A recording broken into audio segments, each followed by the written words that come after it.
Beatriz Carret, nacido en Iruña en 1968, periodista y escritor de novela histórica, como bien sabéis todos. Es licenciado en Ciencias de la Información y ha trabajado en varios medios de comunicación escritos. En la actualidad, él es redactor de la revista Saspica, suplemento dominical del diario Vara. Luego, como escritor, ha publicado las novelas Requiem por Navarra, La espada de los vascones, Jaque mate al rey de Navarra y Victoria, así al reino de Navarra. En todas esas obras intenta sacar aspectos de la historia de Navarra a través de la ciencia ficción y hechos reales. De una manera amena y entretenida, está contribuyendo a la mejor comprensión de nuestro pasado desde un punto de vista nuestro. Quiero dar las gracias por haber nacido hasta esta charla, que voy a intentar explicar un poco cómo se desarrolló y sobre todo cómo se vivió la conquista de la Navarra occidental, la Navarra marítima. Y para empezar, voy a pedir vuestra colaboración. Os animo a que utilicéis la imaginación, os espero una máquina para viajar en el tiempo y que nos situemos a primeros de junio del año 1599 en Vitoria. Los campos que rodean a la ciudad en la que nos encontramos están empezando ya la mayoría, porque ya faltan casas semanas, para que llegue a la cosecha, que es un momento de la fundamental en la vida de los vitorianos, ya que el sustento todo el resto del año va a depender precisamente de esa cosecha. Sin embargo, en este momento a los vitorianos les preocupa otra cosa. ¿Pero qué puede ser más importante que el sustento de todo el año? Pues para saber qué es motivo de preocupación, lo que vamos a hacer es subir a la muralla que rodea a esta ciudad con forma de almendra. Y nos asomamos para ver un espectáculo absolutamente dantesco, ya que delante de nuestros ojos está el ejército de Castilla, uno de los más potentes de la península ibérica. Ahí tenemos una masa humana forrada de metal que brilla bajo el sol de junio. Ahí tenemos a la infantería, a la caballería, y junto a ellos están los carrapeles, catapultas, es decir, máquinas de salto, lo que se utiliza en esos momentos para atacar a una ciudad. Por encima de esa masa que estamos comentando, pues se ven los pistones, los principales caballeros castellanos, de las órdenes militares, y por encima de todos ellos está el pelotón de Castilla, que en esos momentos representa a la rey Alfonso VIII. El espectáculo es terrible. Sobre todo teniendo en cuenta que todos vosotros tenéis que defender esta ciudad. ¿Y de qué medios disponéis? Pues os sacáis público, digamos en el interior de la ciudad, y nos encontramos con unos 50 soldados dirigidos por el presidente Martín Chichilla y unos pocos generales de agricultores, de ganaderos, de artesanos, es decir, de civiles, de gente que no está preparada para la guerra. Me imagino que os observará, pues escribieron, mirad voz, un sudor frío, y sin embargo no tenéis tiempo para mucho más, porque de repente soy un hecho carreteras, el suelo en el que estáis se tambalea, os caéis al suelo y por encima sale una nave de cazotes. Y si sabes lo que está pasando, de repente una gran roca pasa por encima de vuestras cabezas y si se estrella con una de las casas de madera que en esos momentos integra la Victoria, hacen unas chiquitas. Y si se pegan ustedes los manitos los heridos.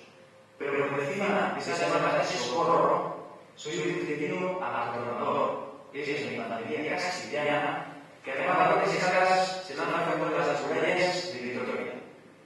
Y vosotros desde el suelo sentís que no se ha escapado. ¿Por qué está ese ejército ahí? ¿Por qué está el ejército castellano delante de las puertas de Vitoria? Pues para saberlo, para encontrar una respuesta, lo que vamos a hacer es montarnos otra vez en la máquina de viajar en el tiempo. Y vamos a retroceder un poco más. Y nos vamos a situar en el año 1054 en un escenario totalmente diferente. Estamos en Atapuerca, Un lugar, un nombre que seguro que a todos vosotros os sonará, ya que se han encontrado restos de homínidos que sitúan a esa zona cercana a Burgos pues prácticamente como una cuna de la humanidad. Sin embargo, para los navarros tiene una connotación especial, ya que en ese lugar, y en este año de 1054, ha tenido lugar un hecho luctuoso que es recordado por los navarros. En el campo que pisamos acaba de perder la vida García Sánchez el de Nájera, el rey de Pamplona, en una batalla que le ha enfrentado a su hermano Fernando. Ambos son hijos de Sancho III el Mayor. Esa batalla y esa derrota del reino de Pamplona va a tener unas consecuencias muy importantes, porque a partir de esa victoria castellana, el rey vascón, que ha perdido la vida en esa batalla, ese choque va a marcar el imparable despegue de Castilla como principal monarquía de la península ibérica. Ese reino, Castilla, se va a convertir en tradicional enemigo de Navarra, ya que los sucesivos reyes castellanos van a ir aumentando sus posesiones a costa de los musulmanes de Al-Ándalus y de los soberanos vascones, a los que combaten con saña a pesar de que comparten religión. La primera consecuencia de esa derrota en Atapuerca fue que el reino de Pamplona perdió la Bureba y las tierras que tenía y que poseía al norte de Burgos, de tal manera que acababa de empezar el retroceso de las fronteras vasconas a favor de Castilla. El siguiente gran ataque castellano contra el territorio del reino de Pamplona va a tener lugar unos pocos años más tarde, en 1076, y uno de sus objetivos era precisamente este territorio, Vizcaya. Vizcaya ya tenía vínculos con el reino de Pamplona a comienzos del siglo XI, aunque definitivamente va a entrar en la órbita del reino de Pamplona en tiempos del rey Sancho III el Mayor. En un documento fechado a finales de su reinado, en el año 1133, aparece el primer conde de Vizcaya, con este nombre, con esta denominación. El nombre de esa persona era Eneco Lupiz, y básicamente se trataba de un tenente. ¿Pero qué era un tenente en el reino de Pamplona? Un tenente básicamente era una especie de gobernador designado por el rey. El rey decidía a quién entregaba un determinado territorio para que lo gobernara en su nombre. Y además el rey decidía cuándo lo nombraba y cuándo lo destituía.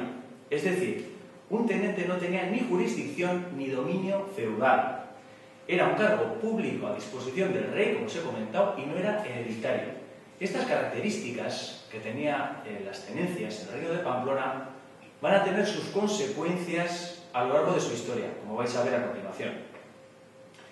Vizcaya siguió bajo la órbita del reino de Pamplona tras la muerte de Sancho III el Mayor, con su hijo García de Nájera, que acaba de morir en Atapuerca, y su nieto Sancho IV, y con Eneco Lupiz rigiendo ese territorio en nombre del soberano del reino de Pamplona.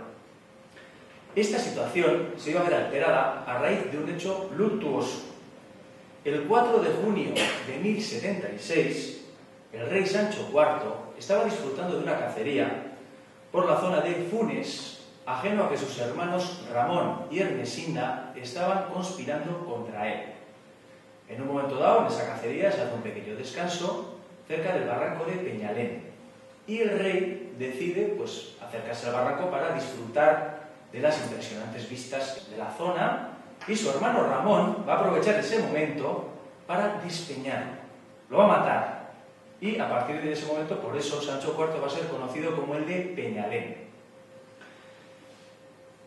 Tan terrible acción no le sirvió ni a Ramón ni a Ermesinda para hacerse con el trono de Pamplona, ya que la nobleza navarra se va a quedar absolutamente asombrada de lo que habían hecho y les iban a repudiar, de tal manera que se van a tener que escapar del reino y se van a refugiar en Castilla. Castilla, que con su soberano Alfonso VI va a aprovechar ese vacío en el trono de Pamplona para atacarlo. Lo que evidencia que Castilla podía estar al tanto o incluso detrás de la conspiración, ya que aprovecha ese momento de inestabilidad para lanzar el ataque y, como os he comentado, además va a dar refugio a esos regicidas. Ese ataque además va a contar con la colaboración de Neco Lúpiz, ese Neco Lúpiz que hemos hablado, que fue el primer conde de Vizcaya, que pocos años antes había sido nombrado señor de Nájera. O sea, como veis, era una persona que gozaba de la absoluta confianza de los reyes de Pamplona, ya que le nombran señor de territorios especialmente delicados, tanto Vizcaya como La Rioja, zonas fronterizas con Castilla. Pues bien, él, a pesar de que ha recibido esos títulos y de que ha gozado de la confianza de varios soberanos, va a traicionar al reino y va a abrir las puertas de La Rioja a esa invasión. No se va a resistir. Esa acción tuvo su correspondiente recompensa por parte de los castellanos, claro. Y Alfonso VI lo que va a hacer es nombrar a Neco Lúpiz señor de Vizcaya, con la ventaja para Lúpiz de que sí que va a ser un auténtico señor feudal. Es decir, sí que se convierte en propietario, entre comillas, de esos territorios, de tal manera que lo puede ceder a su familia. Ahí, como veis, esa distinción en la figura del tenente, cómo tiene esa importancia. Parece que está detrás, esa puede ser la explicación de por qué traiciona, pero en cualquier caso no deja de ser una traición en sí misma. Pocos años después, en el año 1109, el rey de Pamplona y Aragón, Alfonso I el Batallador, que con ese sobrenombre yo creo que ya lo dice todo, va a lanzar una ofensiva y va a liberar esos territorios que habían sido ocupados por Castilla. Incluso más adelante, en el año 1127, va a firmar con Alfonso VII de Castilla el denominado Tratado de Támara, por el que se restauraban los límites del reino de Pamplona en tiempos de Sancho III el Mayor, de tal manera que La Prueba, Álava, Guipúzcoa, La Rioja y Vizcaya recuperaban su estatus naval. ¿Qué supuso la vuelta del reino de Pamplona a esos territorios para aquellos que habían traicionado al reino, para esos Lúpiz? Pues tenemos que Neco Lúpiz tan solo disfrutó un año de su nueva posición, ya que falleció en 1077. Le heredó su hijo Lope Íñiguez, y a este su hijo Diego López de Haro, conocido como el Blanco, que murió enfrentándose a los ejércitos navarros de Batallador.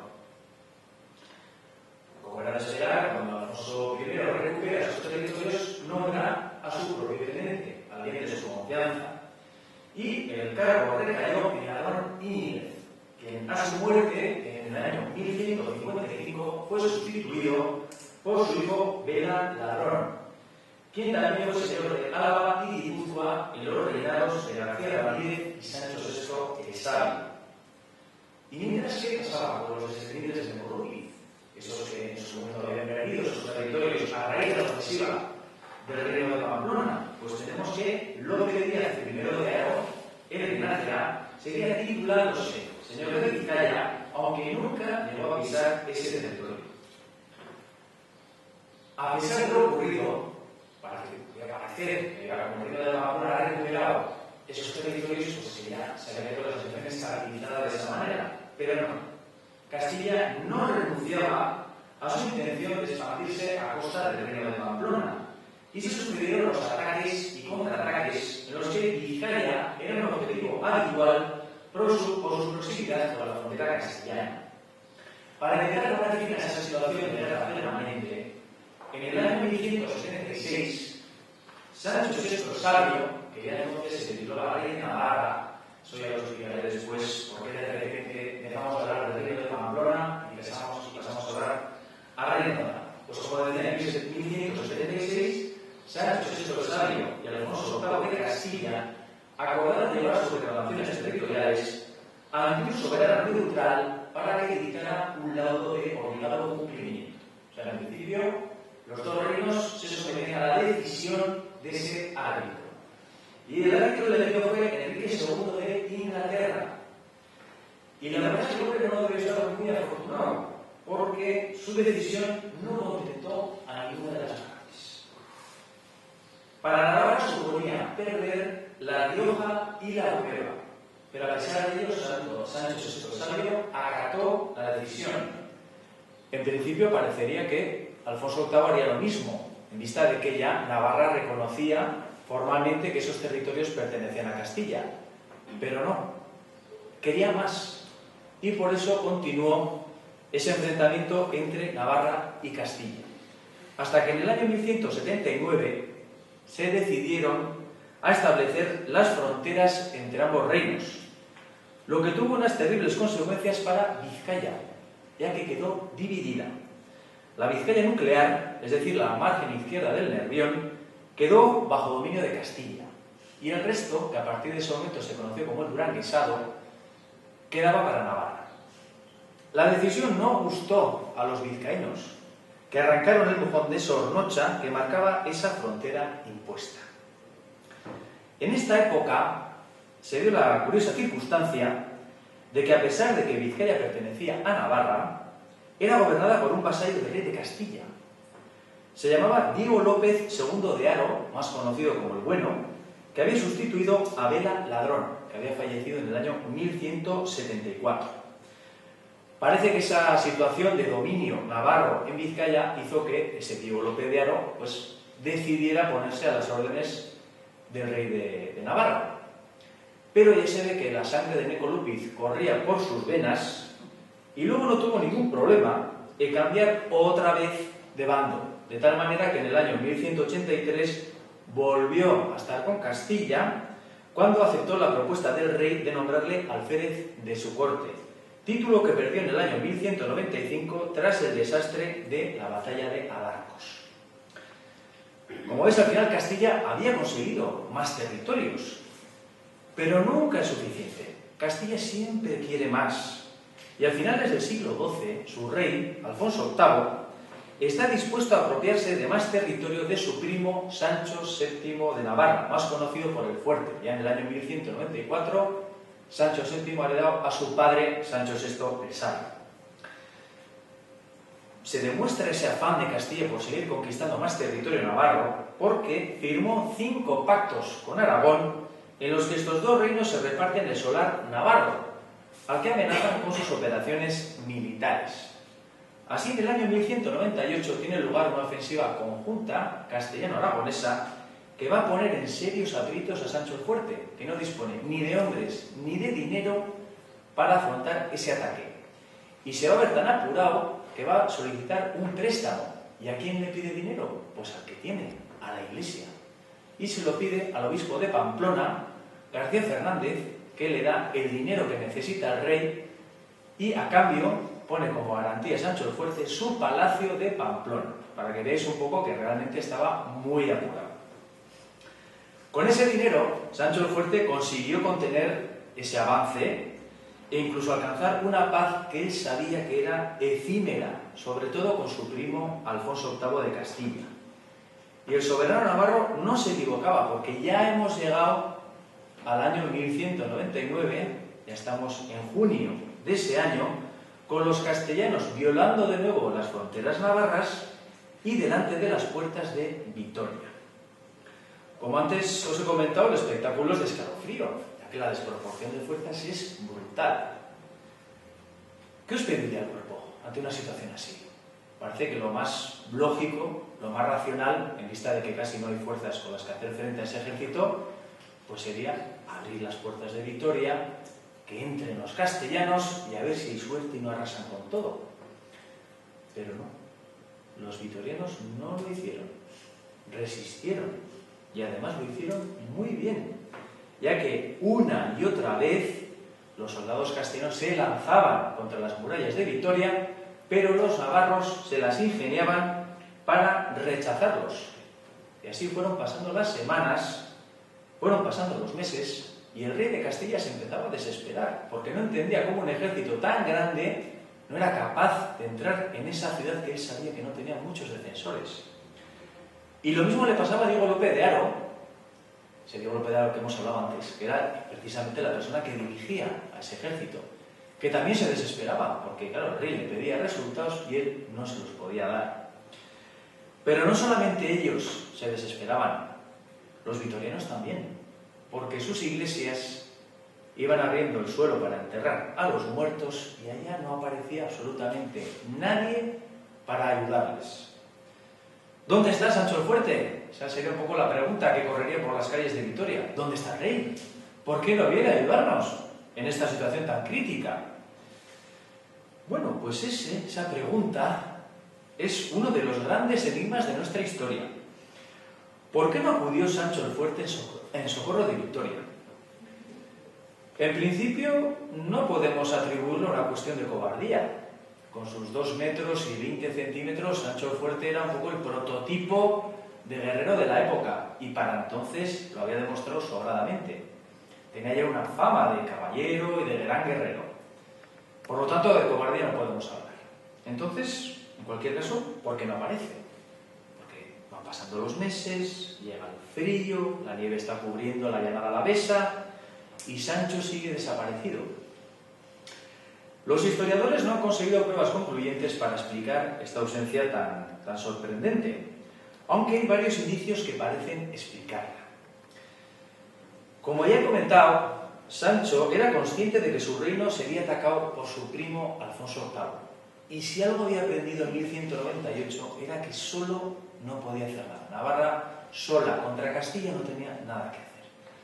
Entonces parece que por una vez aparcó los músculos y decidió analizar la situación y buscar un aliado, alguien que le pudiera ayudar y que equilibrara la partida con Castilla. Y había varias posibilidades. Una, por ejemplo, era Aragón.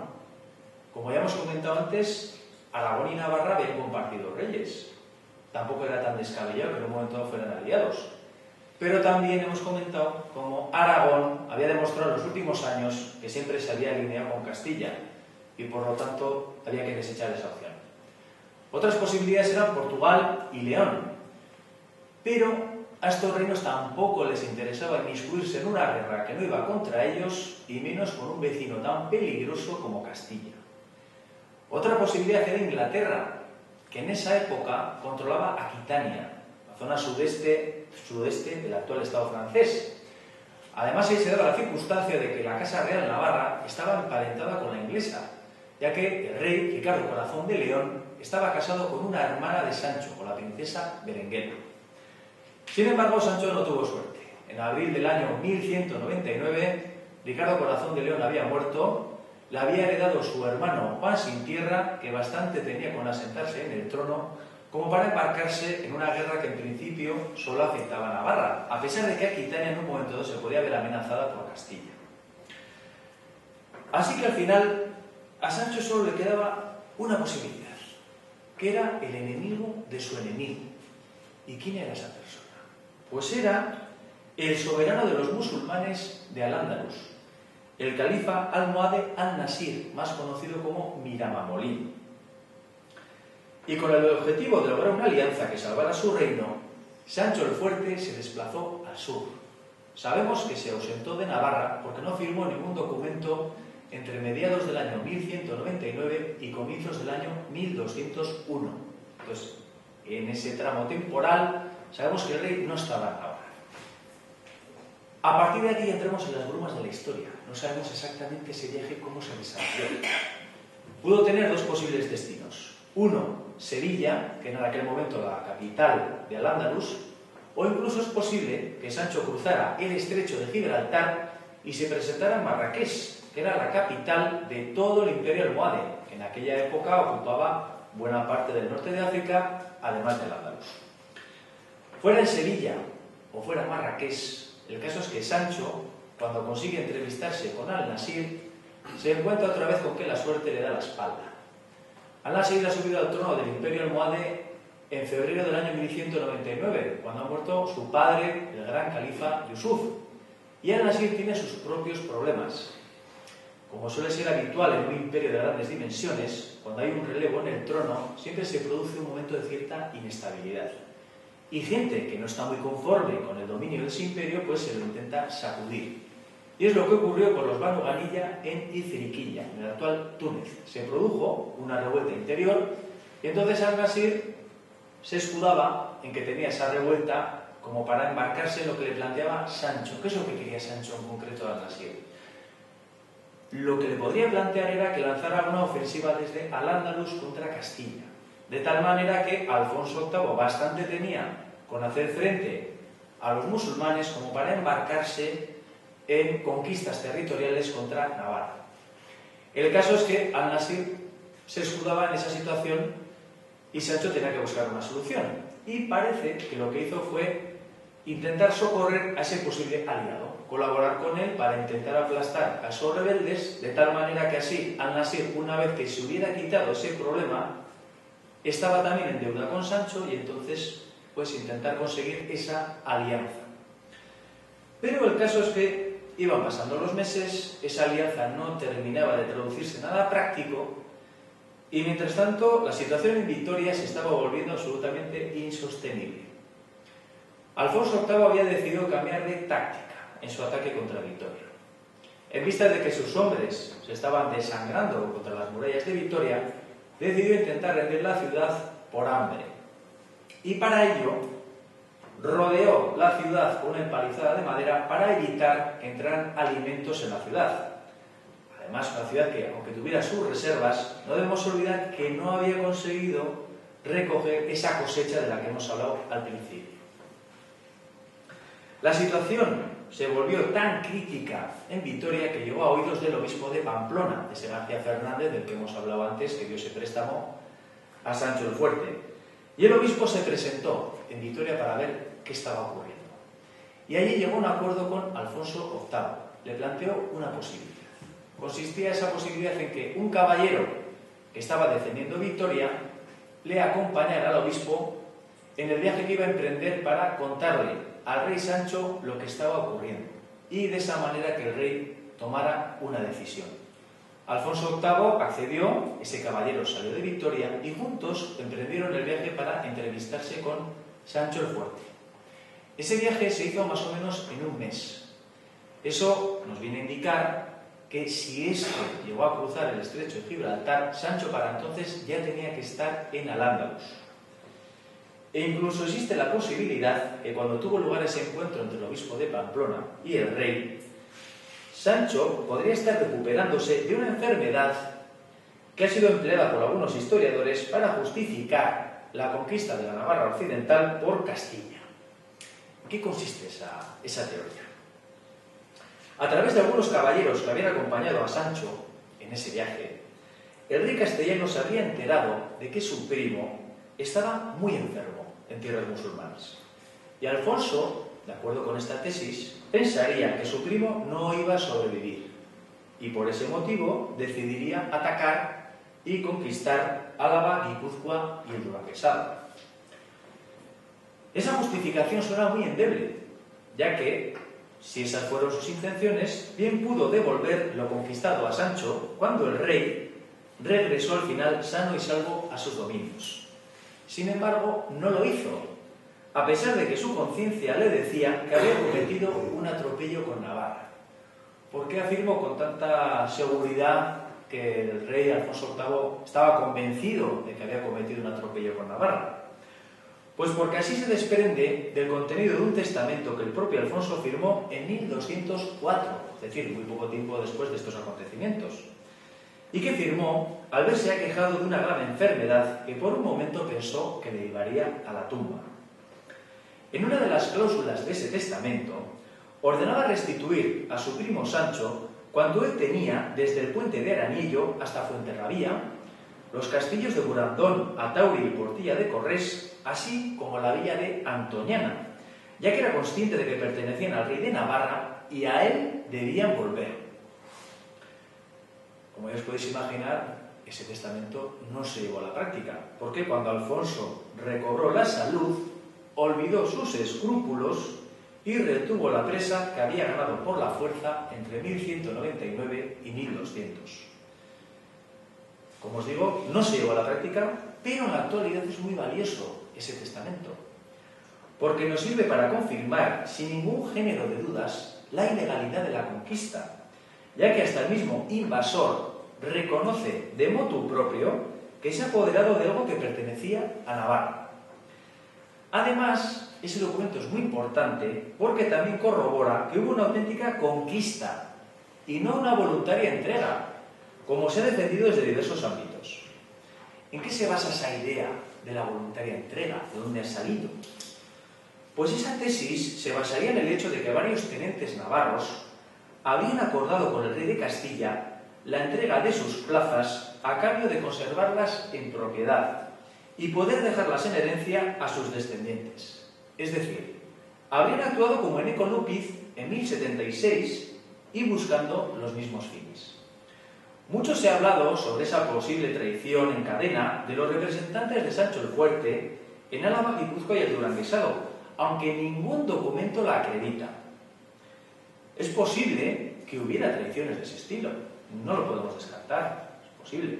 Ahora, hay varios indicios, hay varias pruebas que apuntan en la dirección contraria, que apuntan y que vienen a confirmar que estamos hablando de una conquista. La primera prueba es de carácter arqueológico, ya que en las excavaciones realizadas en castillos como Aichiqui, Aichorroz y Mendicute, que están situados en territorios conquistados entonces, se han encontrado restos de combates que corresponden a esa época y que vienen a confirmar una resistencia navarra frente a los invasores castellanos.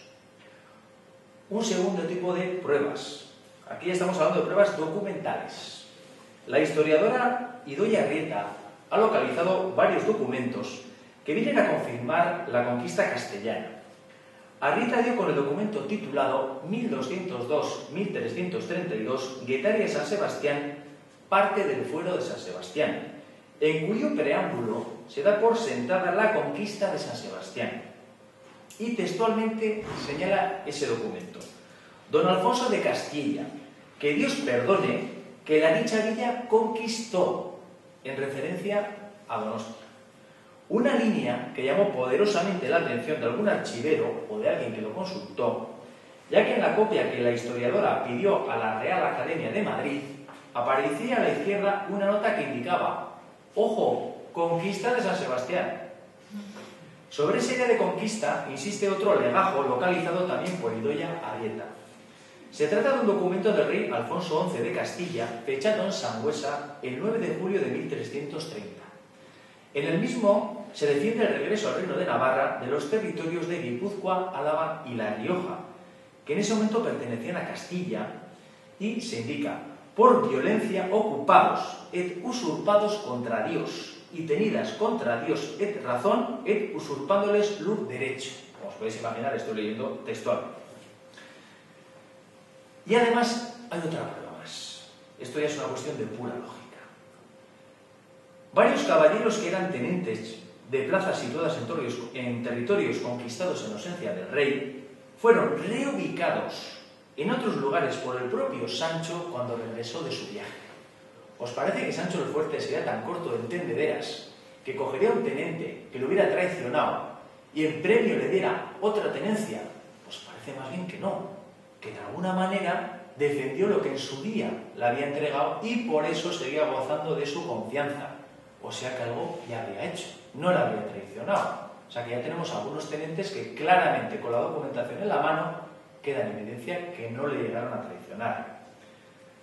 Ahí los casos más claros son los de Johan de Vidaurre, que era tenente de San Sebastián, o de Martín Chipía, que era tenente de Vitoria, al igual que los miembros de las familias alavesas de los Guevara y los Mendoza, que siguieron sirviendo a Sancho VII de Navarra. De entre todos ellos, en esos días difíciles de lucha, se destacó especialmente el tenente Martín Chipía. ¿Quién era Martín Chipía? Pues este caballero se bregó en el arte de la guerra con Eneco Almoravid, hasta que con Sancho VI el Sabio se convirtió en tenente de Rocabruna y San Juan de Piedepuerto. Entre los años 1198 y 1199 fue nombrado tenente de Vitoria por Sancho el Fuerte. ¿Por qué Chipía? ¿Por qué Chipía en ese momento y para esa plaza? Que era fundamental, era la llave del reino de Navarra en el caso de un ataque de Castilla. Pues yo creo que porque Chipía tenía dos cualidades fundamentales. La primera, era un guerrero experimentado. Iba a ser fundamental, porque Sancho ya era muy consciente de que no tenía muchos apoyos, no tenía muchas fuerzas y necesitaba a alguien que diera la talla en el caso de un ataque. Pero es que además tenía que ser muy fiel. tenía que tener auténtica lealtad, porque se iba a ver en una situación muy comprometida y no tenía que entregar la plaza a las primeras de cambio, como habían hecho los duques. Y de hecho, Chipilla lo hizo muy bien, porque como ya os he comentado, ante esa desproporción de fuerzas, él fue capaz de implicar a los vitorianos y defender la ciudad hasta llegar a una situación crítica, porque se estaban muriendo literalmente de hambre. Como os he dicho, en el relato que vamos haciendo de la situación de Vitoria, al final el obispo se entrevista con Sancho el Fuerte, donde estuviera, le localiza, le explica cuál es la situación. Y me imagino que para Sancho tuvo que ser un momento especialmente difícil, ya que al final, a pesar de que se había implicado, de que había intentado de alguna manera salvar esa Navarra occidental, pues en ese momento tuvo que llegar a la conclusión de que todos sus esfuerzos no habían servido de nada y que al final pues iba a tener que doblegarse ante Castilla. Me imagino que pues con mucho dolor de corazón firmó la orden de rendición de Vitoria. Y con esa orden se presentó el obispo en Vitoria. Y entonces va a tener lugar un hecho absolutamente increíble, porque el más fiel entre los fieles va a desobedecer al rey. Estamos a mediados de enero de 1200. Los vitorianos se mueren de hambre, y a pesar de que el rey les da permiso para rendirse, no lo hacen.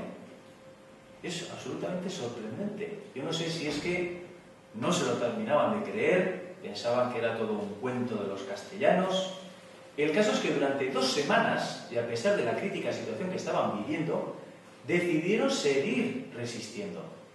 Hasta que ya por fin, a finales de enero de 1200, desde junio, pues finalmente se van a rendir, van a abrir las puertas de la ciudad, tras escribir una de las páginas más heroicas, pero paradójicamente menos recordadas de nuestro pasado. De hecho, es muy llamativo que exista una absoluta ausencia de testimonios navarros contemporáneos sobre estos acontecimientos. Los textos del siglo XIII que narran estos hechos son 6, y tan solo uno de ellos no es castellano, y este ni siquiera es navarro, ya que el autor es el prelado leonés Lucas de Tuy. Además, en esos documentos no se extienden demasiado sobre las circunstancias de la conquista castellana de Álava, Guipúzcoa y el Duranguesado. Es como si existiera un interés por parte de Castilla de minimizar los hechos para que no se recordara demasiado que la ocupación de esos territorios fue fruto de una acción militar y no de una voluntaria entrega, como hemos comentado que se viene defendiendo desde algunos sectores. Pero más curioso resulta que la víctima de esa agresión, en este caso Sancho VII el Fuerte, tampoco estuviera demasiado interesado en recordar lo ocurrido. Tal vez fue su manera de mantener en un cómodo olvido su ausencia en esos momentos, de no poner de relieve que esos territorios navarros fueron conquistados sin que él hiciera nada práctico para impedirlo. Como ya he comentado, estaría buscando esa alianza con los musulmanes, pero claro, tampoco le interesaba dar mucho bombo a esa situación, porque era un hecho que no le honraba a los ojos de los restantes príncipes cristianos de Europa. De hecho, incluso es posible que Sancho el Fuerte estuviera detrás de la leyenda de la princesa enamorada. Esto ya es muy curioso. Aquí hay un culebrón que de alguna manera ha intentado justificar por qué Sancho no estaba en Navarra cuando tiene lugar el ataque castellano. Esta teoría es muy curiosa. La idea es que una princesa almohade, que sería hija del gran Yusuf y por lo tanto hermana de Al-Nasir, se debió enamorar de Sancho desde la distancia. Pues habría oído sus andanzas de gran caballero. El caso es que se supone que esa princesa se enamoró y amenazó a su padre con quitarse la vida si no se casaba con Sancho el Fuerte. Entonces habría enviado Yusuf una embajada a Navarra para decirle a Sancho que su hija estaba interesada en casarse con él y como dote, nada menos que le ofrecía todo al Andaluz.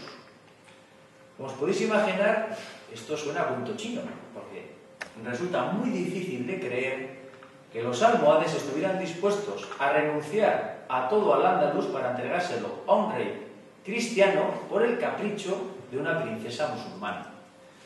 es como muy rocambolesco. Y es posible que esta historia tan romántica pues hubiera sido difundida por el mismo Sancho en connivencia con su hermana Berenguela, de la que hemos comentado que era viuda de Ricardo Corazón de León, ya que curiosamente el origen de todo esto está en un trovador inglés. Entonces, bueno, se puede dar esa conexión. De todos modos, resulta muy ridículo. ¿Por qué de repente organizar esta historia, este cuento de la princesa musulmana? Pues bueno, tendría su razón de ser, ya que podría ser una manera de intentar calmar al Papa, que ya había amonestado a Sancho por sus tratos con los almohades, una actitud que curiosamente la Santa Sede no tenía con el reino de Castilla, a pesar de que éste había llegado a acuerdos con los seguidores del Islam. Hay una doble vara de medir. Si los castellanos pactan con los musulmanes, no pasa nada, pero si lo hace Navarra, ya es otra cosa. ¿Y por qué hay esa cierta animadversión del papado hacia el reino de Navarra? Pues tendría su explicación en un acontecimiento ocurrido a comienzos del siglo XII, que es cuando no se cumplió el testamento de Alfonso I el Batallador, del que ya hemos hablado en su momento, que había recuperado sus territorios, que había conquistado Castilla en 1076. Pues Alfonso I el Batallador, saltándose todos los fueros tanto del reino de Pamplona como del reino de Aragón, en su testamento decidió legar sus reinos a las órdenes militares del Temple, San Juan de Jerusalén y el Santo Sepulcro. Eso, en la práctica, suponía que se los estaba dando al Papa, ya que las tres órdenes estaban en su cabeza más fundamental, su último líder, aunque tuviera un gran maestre, era el Papa. ¿Qué pasó? Pues que las noblezas, tanto navarra como aragonesa, no aceptaron ese testamento y nombraron sus respectivos herederos. Pero claro, el Papa se había quedado sin esos territorios que, en principio, y ateniéndose a ese testamento, eran suyos. ¿Y cómo demostró su malestar? Pues dejando de considerar a Pamplona un reino y calificando a sus soberanos como duques en lugar de como monarcas, porque el Papa era el verdadero rey. Esa situación cambió gracias a una estrategia de Sancho VI el Sabio, según una teoría desarrollada por el historiador Pedro Sarte, y que explicaría ese cambio de nombre del reino. ¿Por qué cambiar el nombre de Reino de Pamplona a Reino de Navarra en 1172? Es curioso. ¿Por qué de repente ese cambio de denominación? Pues de acuerdo con esta teoría de Sarte, lo que había hecho Sancho VI el Sabio, que por algo le llamaban así, era cambiar de nombre a la sociedad. Es decir, como hacen algunos empresarios. Pues que tengo muchas deudas que me persiguen porque tengo una empresa con este nombre, le cambio de nombre. La empresa ya no existe. Entonces, en principio, de acuerdo con esta teoría, Sancho VI el Sabio dijo, bueno, pues cambiamos de nombre al reino. Entonces el Papa ya puede seguir reclamando el reino de Pamplona, que eso ya como tal no existe. Entonces, bueno, parece que el truco hasta cierto punto funcionó, ya que, bueno, pues poco a poco el papado cambió de actitud y reconoció el estatus de rey a los soberanos de Navarra, aunque en ese hecho también influyó que necesitaba ganarse a Navarra para sus campañas contra los musulmanes. Ese cambio de actitud de la Iglesia no impidió que la campaña contra la Navarra occidental, en los años 1199 y 1200, formaran parte del ejército castellano las órdenes militares de Santiago y Calatrava, como si se tratara de una cruzada en Tierra Santa. Es muy curioso, las órdenes militares se alinean con Castilla para atacar a un príncipe cristiano, a un rey cristiano, como es Sancho el Fuerte, una colaboración que le supuso obtener cuantiosas propiedades en los territorios navarros conquistados. O sea que veis que la Iglesia cambia de actitud, pero hasta cierto punto. A pesar de todo ello, Sancho el Fuerte se vio en una circunstancia muy penosa, como fue su participación en la batalla de las Navas de Tolosa, de que precisamente estos días se está recordando su 800 aniversario, y en el que Sancho el Fuerte tuvo un papel muy importante. Pero lo que no se recuerda es que Sancho fue de muy mala gana a esa batalla. De hecho, un legado papal tuvo que ir a hablar con él para decirle que fuera si no quería que les comulgara. Tenía que participar en esa ofensiva que se estaba preparando contra Al-Ándalus. Y Sancho, pues a regañadientes fue, y muy a regañadientes, porque a fin de cuentas iba a luchar codo con su primo, con ese mismo que 12 años antes le había quitado una tercera parte del reino. Y además para luchar contra Al-Nasir, con ese hombre con el que había intentado conseguir una alianza para salvar a Navarra. ¿Y cómo demostró su mala gana? Pues presentándose con 300 caballeros. En aquella época era comer con lo puesto. De tal manera que cuando llegó allá, pues Alfonso VIII y Pedro II de Aragón le tuvieron que dar tropas para que el ala que iba a dirigir Sancho el Fuerte tuviera un cierto empaque, porque no había llevado tropas. Otra cosa es que ya una vez en el fragor de la batalla, pues el hombre se calentó y bueno, pues al final asaltó el Palenque, tuvo ese protagonismo. Pero en cualquier caso, yo creo que para él también tuvo que ser muy amargo, porque participar en las Navas de Tolosa no le supuso tampoco luego obtener unos réditos territoriales. O sea, se habla mucho en Navarra de las Navas de Tolosa, pero de una manera práctica el gran beneficiario de esa batalla fue Castilla, como siempre, porque a partir de ahí siguió ganando más territorios a los musulmanes, cosa que Navarra no consiguió. De hecho, su primo, para contentarle, le debió entregar alguna plaza, como diciendo, venga, luego te voy a dar, ya que has venido. Pero vamos, un poco más, aunque se intenta dar esa imagen del papel fundamental de Navarra. Hombre, pues sí, el rey se destacó, pero para Navarra no tuvo mayores consecuencias. Entonces me imagino que para él también tiene que ser, o tuvo que ser muy duro, ver todo eso, ¿no? Como al final, hiciera lo que hiciera, siempre Castilla salía beneficiada. Y cómo él al final había conseguido salvar esa parte del reino que había heredado de su padre. Y esa circunstancia, unida a la enfermedad que sufría en una de sus piernas, le convirtieron en una persona huidiza en los últimos años de su larga vida. El soberano navarro se enclaustró en su castillo de Tudela y era tan remiso salir de él que fue conocido en sus últimos años como el encerrado, más que como el fuerte, como el encerrado. Y aseguran que durante 40 años, cerca de 40 años, vivió dominado por el profundo dolor de no haber socorrido a Vitoria y a todos aquellos que defendieron la Navarra occidental. Así que, como ya os podéis imaginar, los vitorianos y todos esos navarros que entonces lucharon con tanta entrega, nunca recibieron la recompensa que merecía su impresionante demostración de lealtad. Por ese motivo es tan importante que entre todos recordemos y rindamos un merecido homenaje a todos aquellos que defendieron el reino de Navarra hasta las últimas consecuencias. Bien, escuchad.